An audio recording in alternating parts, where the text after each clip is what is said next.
पूरे मध्य प्रदेश में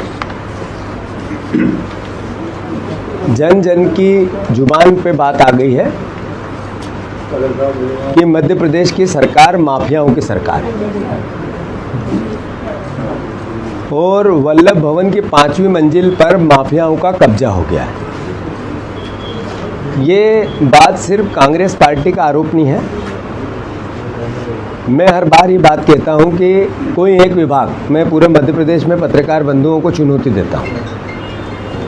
भोपाल में कभी नहीं दी मैंने ये चुनौती, पर आज दे रहा हूं। सारे भोपाल के हमारे जर्नलिस्टों, परिवार के साथियों, आपको सबको मैं चुनौती देता हूं कि मध्य प्रदेश में कोई ऐसा एक कार्यालय पे मुझे ले चलो जहां बिना रिश्वत से काम होता है, जहां बिना करप्शन से काम होता है, जहां बिना भ्रष्टाचार से काम होता है। कोई एक मंत्रालय में ले चलो, ऐसा मंत्री मुझे बता दो, एक मंत्री जिसको मैं कह दूं कि ये ईमानदार मंत्री है। आप जिसको सर्टिफिकेट दे दो, एक मंत्री को जो ईमानदार है, मैं उसका नागरिक अभिनंदन करना चाहता हूं। एक होता है व्यक्तियों की बेईमानी, व्यक्ति करप्ट होता है, एक विचार करप्ट होता है। बीजेपी का विचार भ्रष्टाचारी है।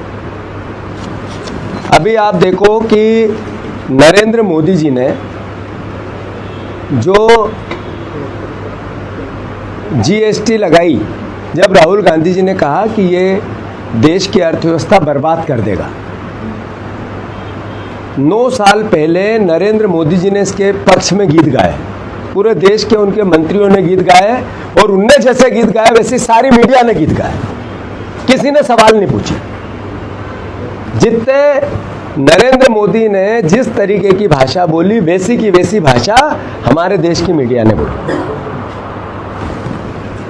8 साल तक राहुल गांधी कहते रहे कि गरीब लोगों का मरण हो जाएगा, देश की अर्थव्यवस्था कोलैप्स हो जाएगी, से जो छोटे लघु उद्योग है समाप्त हो जाएंगे, और वैसा हो गया।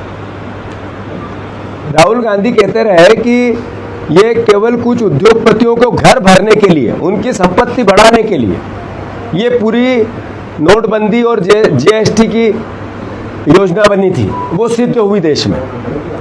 अब 8 साल बाद जब नरेंद्र मोदी जी ने राहुल गांधी जी की बात मानी,